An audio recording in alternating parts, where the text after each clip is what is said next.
ഇന്നലെ നിങ്ങൾ കണ്ടില്ലേ, തിരുവല്ലയിൽ കാപ്പ കേസിലെ പ്രതി ഗുണ്ടാ പിരിവ് ചോദിച്ച് കൊടുക്കാഞ്ഞിട്ട് ഒരു സ്പായിൽ ഒരു പാവം പെൺകുട്ടിയെ 6 പേർ കൂടി കൂട്ടബലാത്സംഗം ചെയ്തു.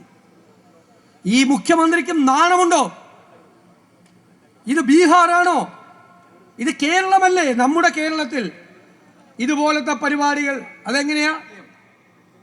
ജനങ്ങളുടെ ഹൃദയത്തിലാണ് ഈ ടീം UDF. ഇനി നമുക്കൊരു ലക്ഷ്യമുണ്ട്. 100-ലധികം സീറ്റുമായി ഐക്യജനാധിപത്യ മുന്നണി അധികാരത്തിലേക്ക് തിരിച്ചു വരും. നാടിന്റെ സ്വപ്നങ്ങൾ സാക്ഷാത്കരിക്കാൻ, എല്ലാ വിഭാഗം ജനങ്ങളുടെയും സങ്കടങ്ങൾ മാറ്റാൻ, അവന്റെ കണ്ണീരൊപ്പാൻ, ജീവിത നിലവാരം ഉയർത്താൻ, മാന്യമായി ഈ നാട്ടിൽ ജീവിക്കാൻ.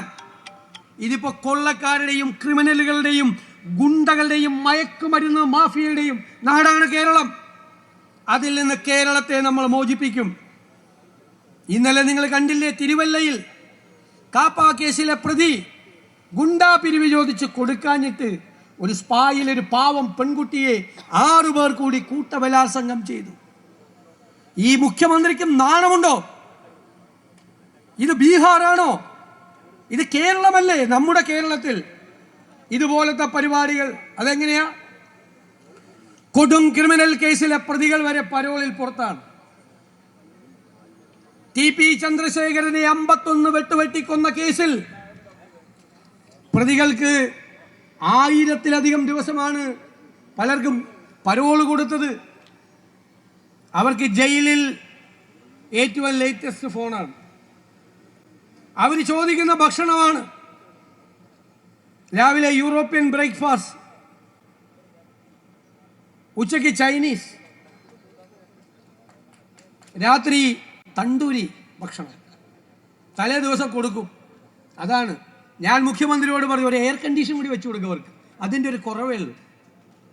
പുറത്തു പോയാൽ പോലീസുകാർ വേറെ കേസിന് പോകുമ്പോൾ ഇത് ചന്ദ്രശേഖരനെ കൊന്ന കേസിലെ പ്രതികൾക്കാണ് 5 സ്റ്റാറിൽ പോയി വെള്ളം അടിക്കാനുള്ള സൗകര്യം. ഏത് ബ്രാൻഡാണെന്ന് തലേദിവസം എഴുതി കൊടുത്താൽ രാവിലെ കൊണ്ടുവന്ന് കൊടുക്കും പാർട്ടി. കാരണം ഒരു പേടിയുണ്ട് CPM നേതാക്കന്മാർക്ക്. എന്താണെന്നറിയാമോ? ഒരു ഗൂഢാലോചനയുണ്ട് ചന്ദ്രശേഖര കേസിൽ. അത് ഈ പ്രതികൾ പുറത്തു പറഞ്ഞാൽ ഇപ്പൊ സ്റ്റേറ്റുകാരിൽ നടക്കുന്ന പലരും അകത്തു പോകും. അതുകൊണ്ട് പേടിച്ചിട്ട് അവന്മാർക്ക് പണി അറിയാവുന്നതുകൊണ്ട് അവന്മാരെ പേടിപ്പിക്കുകയാണ് ഓരോ സാധനം.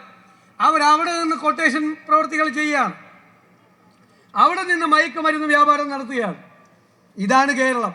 ഒരു DIG അറസ്റ്റ് ചെയ്ത് എന്തിനാണെന്നറിയാം, അല്ല സസ്പെൻഡ് ചെയ്തു. എന്തിനാണെന്നറിയാം? Jail DIG. ഈ കാലമാണ്.